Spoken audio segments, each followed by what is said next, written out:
Hello, everybody. Thank you for joining us on WFAA Plus on this Saturday afternoon. I'm Teresa Woodard in our WFAA studio in Dallas. We are continuing to follow breaking news out of the Texas Hill Country and Central Texas. Deadly, devastating flooding. More rain fell today closer to Austin. We are about to bring you a live news conference from Texas Governor Greg Abbott, who is in Kerrville. You can see him coming in the room right now. As we wait for him to take the mic, and for Homeland Security Secretary Kristi Noem to take a seat, Senator John Cornyn to take a seat. Before he speaks, let me just tell you what local officials did reveal to us earlier today. The death toll now up to 27 in Kerr County, 18 of those adults, 9 of those children, and at last report, about 24 campers from Camp Mystic, that Christian girls camp right on the Guadalupe River, remain missing. All right, it sounds like Governor Abbott has taken the mic. Let's go ahead and listen in. To have with us today Secretary Kristi Noem from the Department of Homeland Security, who will share with you a lot of information herself. Before I do pass the mic to her, there are several things that I want to announce, as well as some things to share. First, what I have observed in this community over the past 24 hours is what I call quintessential Texas. When Texans face a challenge, we come together, we unite. And that's exactly what's happened over the past 24 to 48 hours in this community. Nothing more than extraordinary devastation. And the worst thing that could have happened in this community fell upon it. They could have fallen apart. They could have fought against each other. But instead, they understand the importance of unity. And it's what Texans do. It's what we will continue to do. Along those lines, something else to double down on what I said last night. We will be relentless in going after and ensuring that we locate every single person who's been a victim of this flooding event. We're not going to stop today or tomorrow. We will stop when the job is completed. Between now and whenever that day arrives when the job is completed, this is a 24/7 operation, day and night, because we know that we are looking for Texans and Americans, and we put them as our top priority, and we will find every one of them. Additionally, I want to let you know that overnight there was an increase in storm damage and rainfall and flooding in other regions of the state of Texas that were in addition to the ones that were in the disaster declaration that I made yesterday. What I'm going to sign today is an expanded disaster declaration that adds the following counties to what I signed yesterday. This disaster declaration includes Bexar County, Burnett, Caldwell, Guadalupe, Travis, and Williamson counties.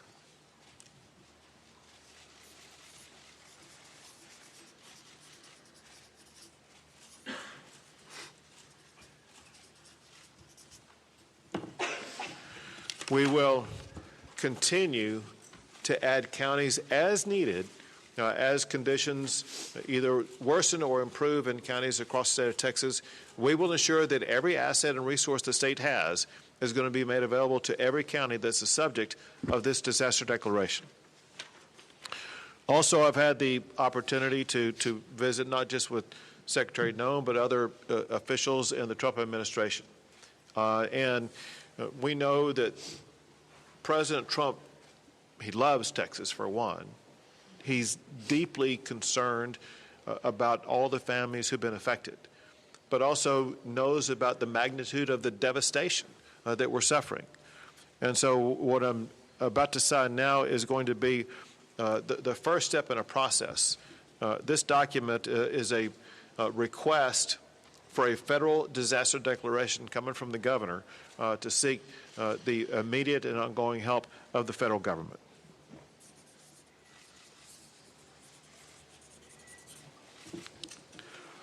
I want to express my gratitude in advance to President Trump for his entire administration for their devotion to the state of Texas. He always tells me about his love for the people of the state of Texas, his deep concern for them, and I know that he's feeling that now as much as he ever has.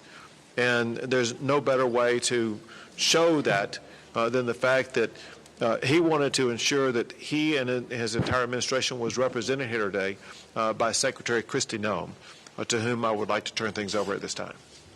Well, thank you. Thank you, everyone, for being here today. And I want to thank Governor Abbott for his leadership, and know that President Trump is absolutely heartbroken by what has happened here in Texas, and the loss of life is absolutely devastating to him and Melania. This morning I talked with him several times, and he wanted to make sure that all of you know how much he loves Texas, how much he's grieving for your families that have lost someone, and the beautiful children that we're still looking for and hoping to return to their families, and that he is absolutely committed to using all the resources of the federal government to help unify families, rescue all those that were still missing, and return those who maybe we will recover back to their families as soon as possible, and that we will be here walking alongside each other and helping throughout this entire crisis. And know that I'm extremely grateful as well for the leadership of Noem Kidd, who's a fantastic emergency operations manager and has been well known throughout this country for leading through such a time as this. And this tragic situation is something that is unprecedented. We recognize that at the federal level. We also recognize that when something like this happens to a community, happens to a state, that the best responders are those locally, because it's your family members, it's your community members that are being impacted, and you can respond quickly. And the role of the state is to run and manage that emergency, but the federal government needs to be here for the support and extra resources on the ground as well. And that is what we are doing and what President Trump has dedicated to continue to do. I've visited with the president already about this federal disaster declaration that the governor was going to sign here this morning, and he has indicated that he will honor that and that he will accept that. So that response and that relief will be coming. And we also have had assets here on the ground since the beginning of this crisis started, since this weather event did start, and even before it came, we were alerted. We did have Coast Guard assets here that were helping to rescue people.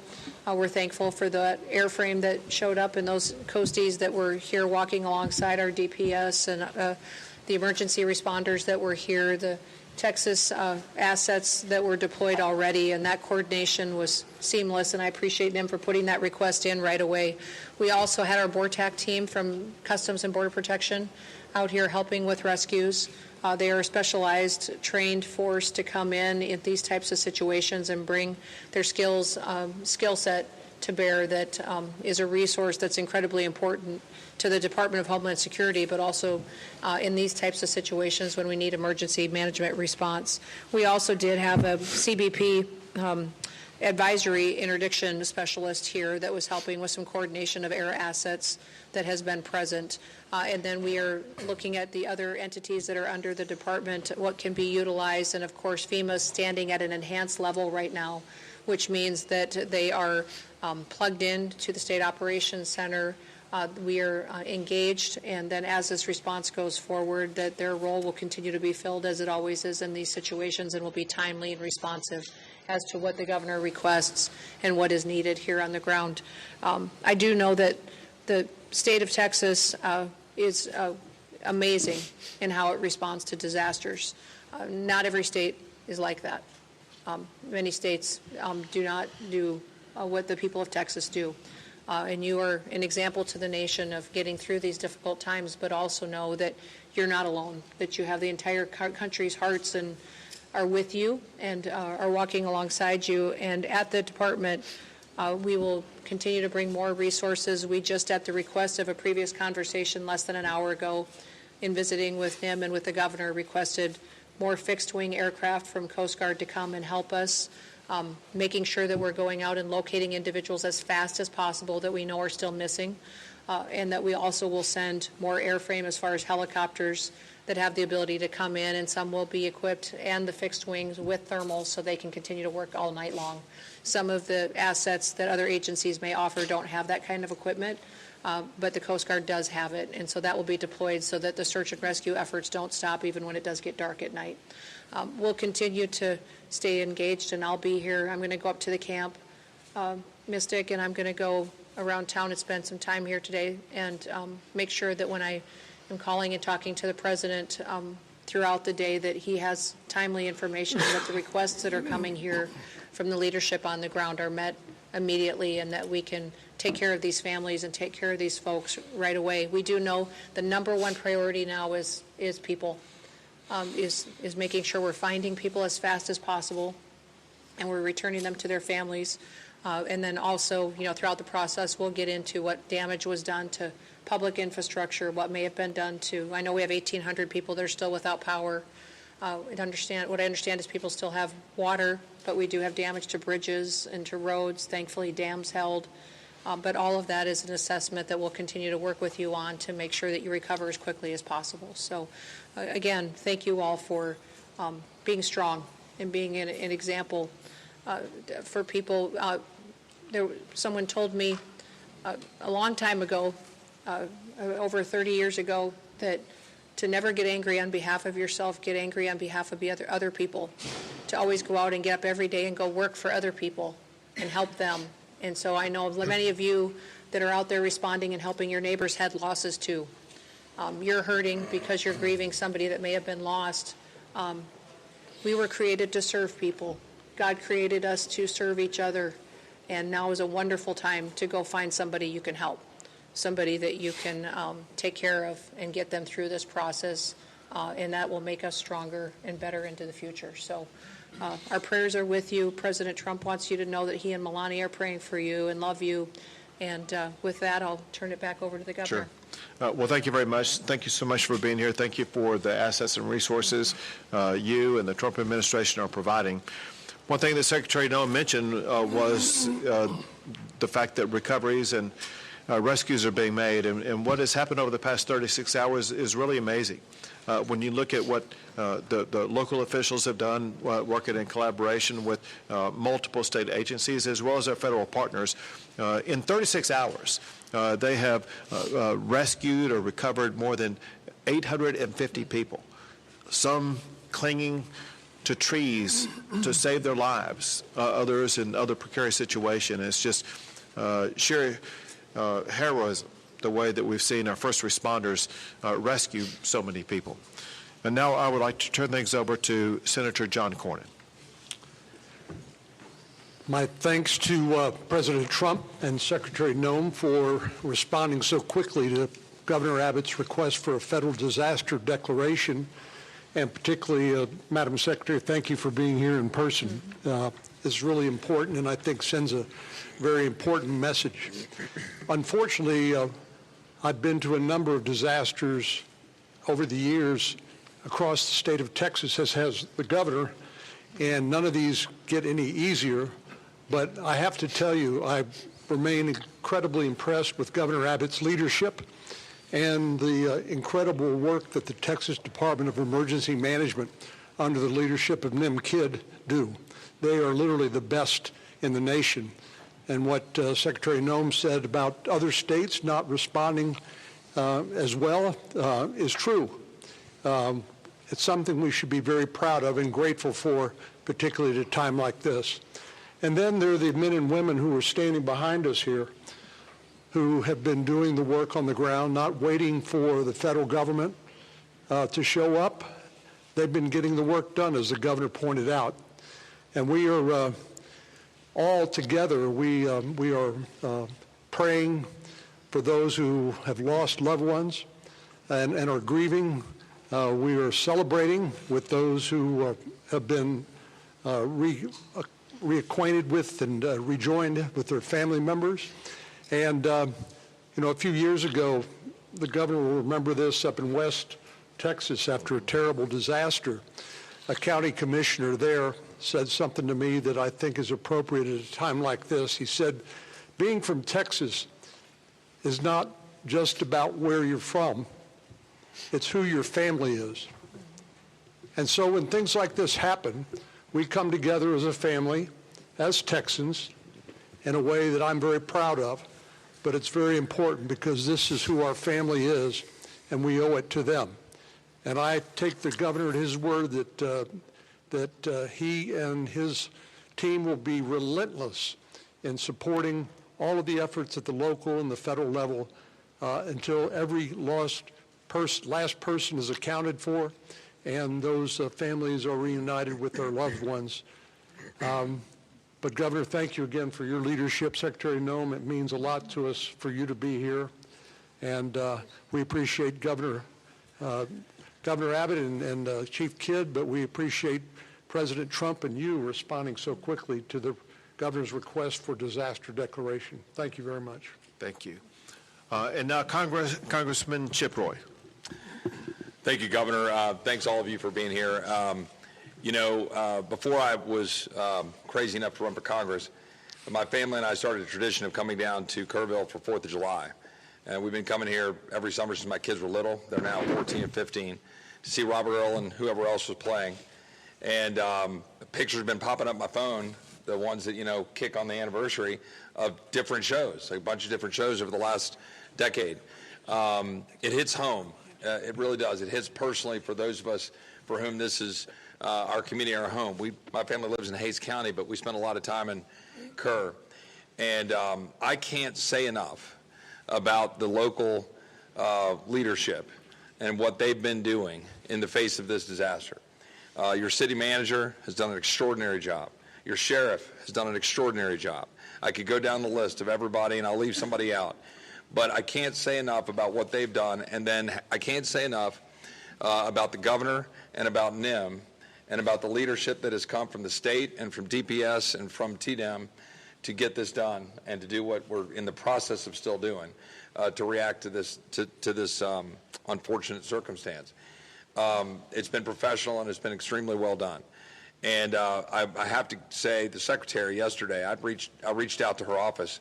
I think it might be 15 minutes later that I got a call from the secretary, immediately responding to requests. I talked to NIM about the need for Army Corps support and some other stuff, immediately talked to the secretary about it. The collaboration, the teamwork, local, state, and federal, I cannot overstate the extent to which everybody set aside turfs or any of those kinds of things to deliver for the people of Texas. Now, we're far from having finished the job. We're all here knowing that we still have work to do. We're still prayerful. We're still hopeful. Obviously, there's a lot here that we're dealing with, but I'm deeply appreciative for that coordination. And last point that I'll just make is, and I've said this a little bit earlier this morning, there's going to be a lot of finger pointing and a lot of second guessing and Monday morning quarterbacking.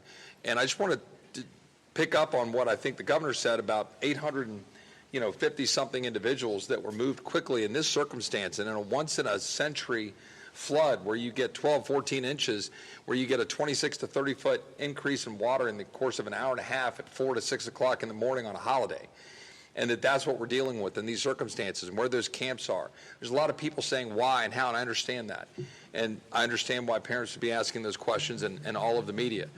But where we are right now in terms of what we've done to be able to protect people, move them, get them out of the camps, and the heroic efforts of people that worked in those camps, directors of the camps, people who own the camps, who not just risked their lives, gave their lives to try to go save the lives of those kids.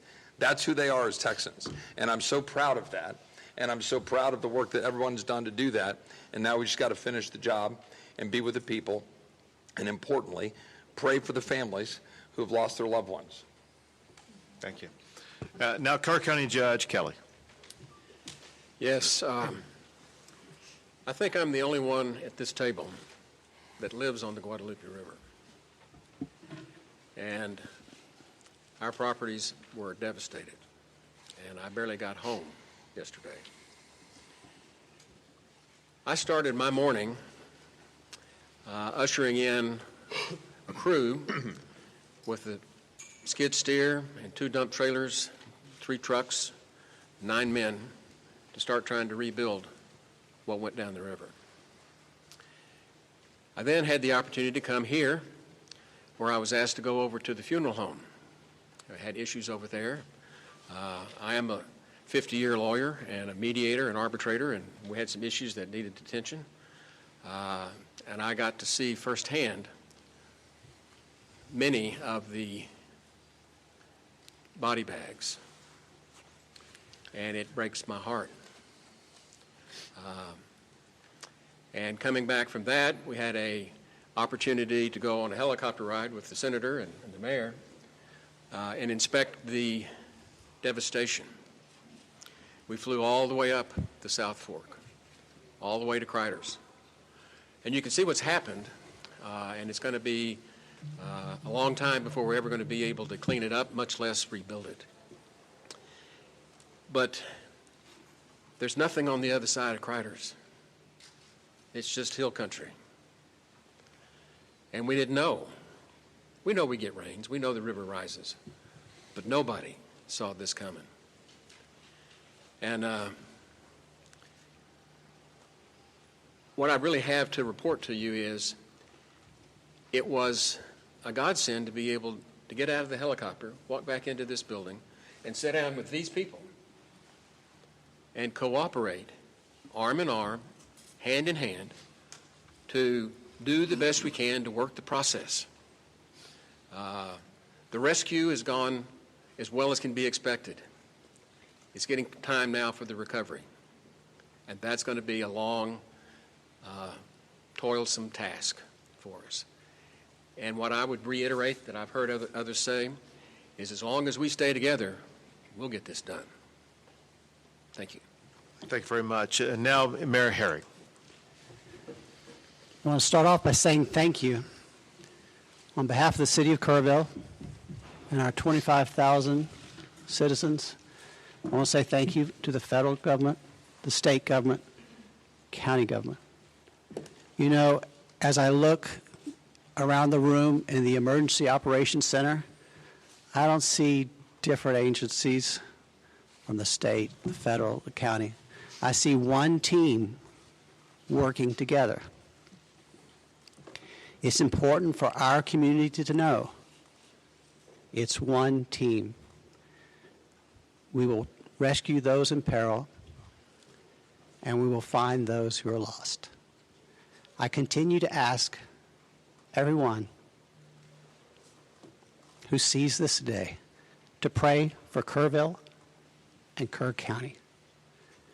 We need your prayers. And thank God we have the help of the federal government and the state government in this horrible, horrible crisis. Thank God for our country, and thank God for all the help we are receiving today. Thank you. Now, TDM Chief Noem.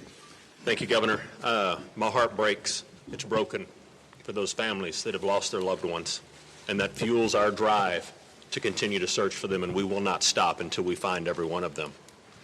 I have to start by thanking our local first responders. Those men and women on the streets live here, they work here, their families are here, yet they got on the truck and they got in the car and they got in the ambulance and they went out and they did everything they could to save their neighbors.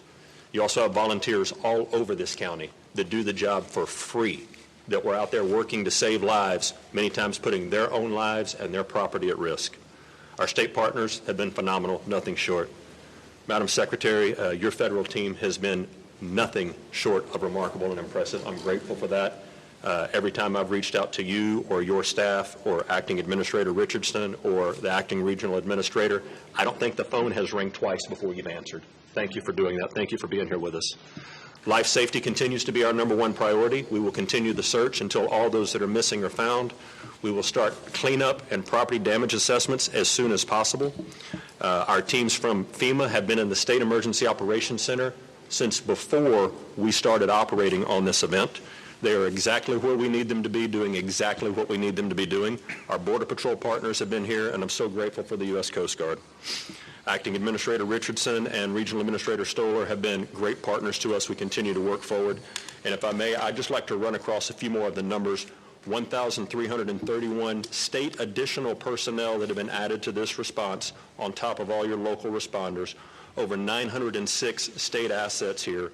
That's 125 from our agency, 172 from the Urban Search and Rescue Team at Texas Task Force 1, over 160 from the Department of Public Safety. over 250 from the Texas Department of Transportation, 170 from the Texas Wildlife Department, Military Department 136, and the A&M Forest Service here with 115, and almost 190 people on the health and medical side. Governor, our team stands ready to assist this community. Thank you very much. One last thing, and that is, there is a word that's been the most common word that's been spoken over the past 36 hours, and that is the word prayer. It's been repeated by the people who are watching this as we speak right now. It's repeated often on social media, through phone calls, through texts, and those prayers are answered in so many ways.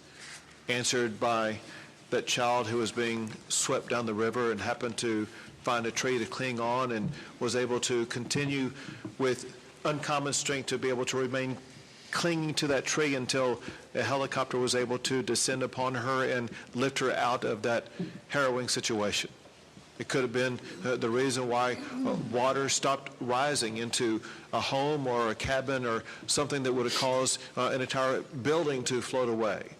It could be the reason why there have been so many people have been located wherever they were down the river basin. It could be something that prevented somebody from getting into the water to begin with. All we know is that prayer does work. Your prayers have made a difference.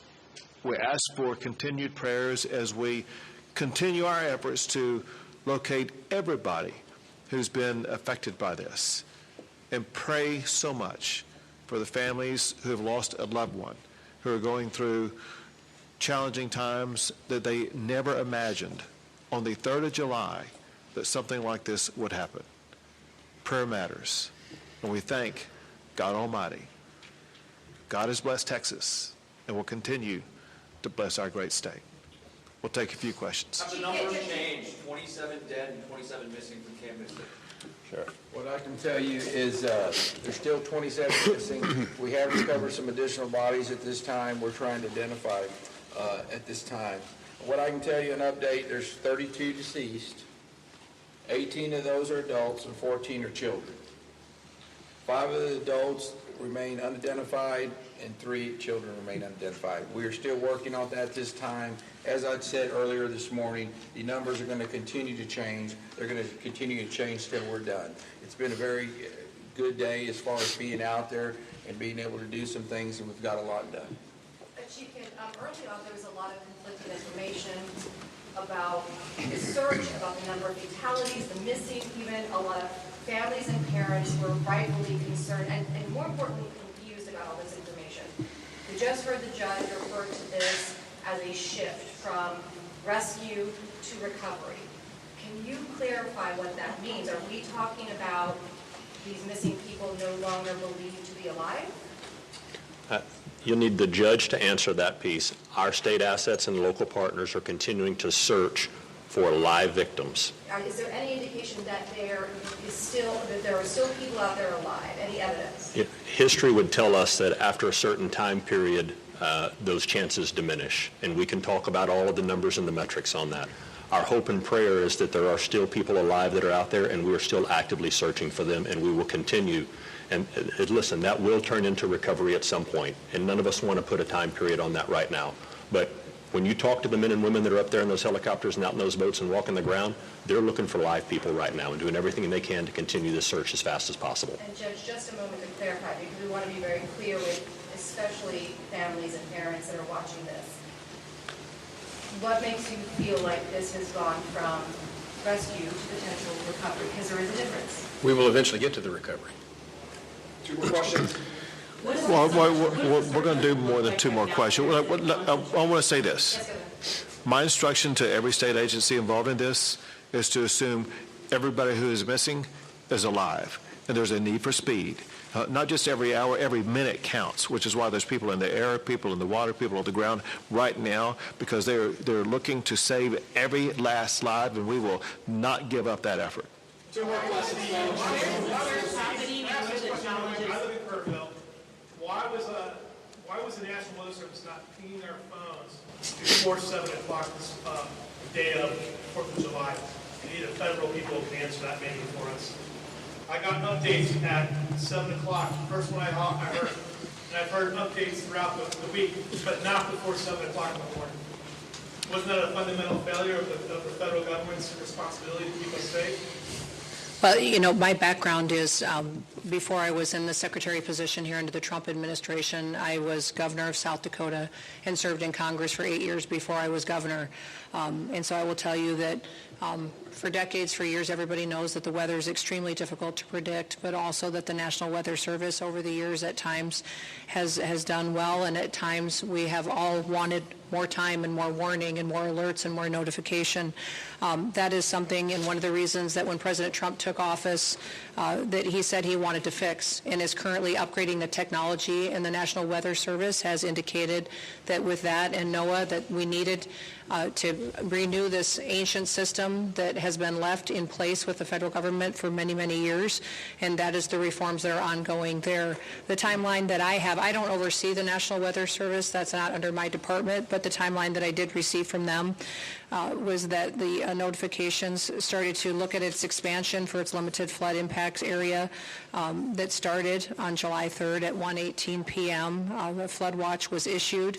Although it was moderate, it wasn't to the extremes that it was, that when the system came over the area that it stalled, it was much more water, much like I think we experienced during Harvey, the same type of system that was unpredictable in the way that it reacted and the way that it stopped right here and dumped unprecedented amounts of rain that caused a flooding event like this. They continue to elevate and up their notifications. You know, when your notification hit your phone, sir, I'm sorry, I can't speak to when that is, but I do carry your concerns back to the federal government and to President Trump, and we will do all we can to fix those kinds of things that may have felt like a failure to you and to your community members. But we know that everybody wants more warning time, and that's why we're working to upgrade the technologies that have been neglected by far too long to make sure that families have as much advanced notice as possible. But one more question, folks. Can you please get into the search efforts of where that's happening and what the challenges are? Question was search efforts. Where it's happening, challenges, what it's looking like. Yeah, the entire river is being searched from the northernmost impact all the way as we run down. You have assets in the air that are still doing searches, you have boats that are in the water doing searches, and you have ground crews doing searches. As the water recedes, new areas being uncovered and searched, and you have human and canine that are working those banks and will continue. It's a grid situation where we've got maps in there in the EOC where you can see what group is assigned to what area and reporting back to command if they find or if they continue to clear. And that process is going to keep going. We are not stopping until we find everyone that's missing. Thank you, everyone. That's all we got time for. Go ahead. As far as the resources people who are trying to recover, we have FEMA, we have the state. What can people depend on from the federal government and the state government in this time of need? There's a lot of that. well, as in every emergency situation, the local emergency responders put together what the request is through the state, and the state coordinates all of the response and what assets may be necessary and makes a request to us. So now that the governor has already requested this federal disaster declaration, they will start to tell us what the needs are, and the federal government will do all that we can to support. Ma'am, will there be direct assistance? Well, there already has been direct assistance. I mean, when you look at having Coast Guard assets here on the ground, we just requested more assets to be here, Border Patrol here. If there's more individuals and federal law enforcement officers, if we need any assets that I may have under my purview, I've made available to Noem, and so he knows that if he needs something, it'll be here. Great. Thank you, everyone. Appreciate it. Thank you, folks. Okay, you have been watching a briefing from Texas Governor Greg Abbott, Homeland Security Secretary Kristi Noem, Senator John Cornyn, several other local officials on the ground there in Kerr County, Congressman Roy among those who spoke. Just to give you a quick debrief about what just went on, a good portion of that briefing was spent thanking each other, thanking the federal government for a response, and rightly so, giving praise to some of the first responders who are there doing a yeoman's job and getting into some very difficult situations trying to perform search and rescue operations. But I guess the highlight really came there at the end when you heard the sheriff of Kerr County being asked about any update on the numbers, and he said, 32 people are now confirmed dead in this flooding. 18 of those are adults and 14 are children. A few of those remain unidentified right now. And we believe that there are still about 27 or so who are missing. That is being said with the caveat that that number could certainly change and will change as we move forward. You can see the camera sort of moving there as they're walking around and perhaps trying to get closer to some of those officials and ask some one-on-one questions. But just also a couple of highlights from that briefing. You heard a question asked if whether this was still considered a rescue mission or a recovery mission. And that's clearly very difficult for the families who are holding out hope and praying that they could still see a rescue and not a body recovery. You saw that it was difficult to answer that question, but you did hear Governor Greg Abbott say we are determined to treat every person who is missing as if they are alive and in need of rescue. A couple of other things that the governor said. He said, we will not stop until the job is complete. He did sign at the very beginning of this news conference another disaster declaration, as he did yesterday, this one expanding the area that is now covered. One thing that was not touched upon in this news conference is the fact that there has been more flooding in different places in Texas this morning. This closer to Austin in central Texas, we know, got a tremendous amount of rain, and there are new areas that have experienced flooding, have had to have evacuations, have had to have water rescues. That was really not brought up. It may have been touched on very briefly, but no numbers were given about what's been happening there. And also a very difficult portion of that news conference was when the Kerr County Judge, Rob Kelly, talked about actually going to the funeral home and seeing body bags there. So just a very difficult time for all Texans because, you know, as this happened in the Hill Country, it still feels like it happened to all of us because we are well aware that there are people from all over Texas, including right here in North Texas, who are getting devastating news as they are searching for loved ones and remaining hopeful that those loved ones, there will be a reunion with them. So, okay, we're going to leave it there. It is 10 minutes before 4 o'clock now. You've been watching our live coverage on WFAA Plus of this update from the governor and several other officials. We will have live news for you at on WFAA starting at 5 o'clock. Of course, we'll have our 6 o'clock news, and then we'll see you again for WFAA News at 10. If there are additional briefings, if it is warranted, you can trust us to come back to you right here, streaming always. All right, thanks everybody. We'll see you again for WFAA News at 5 in just a little while.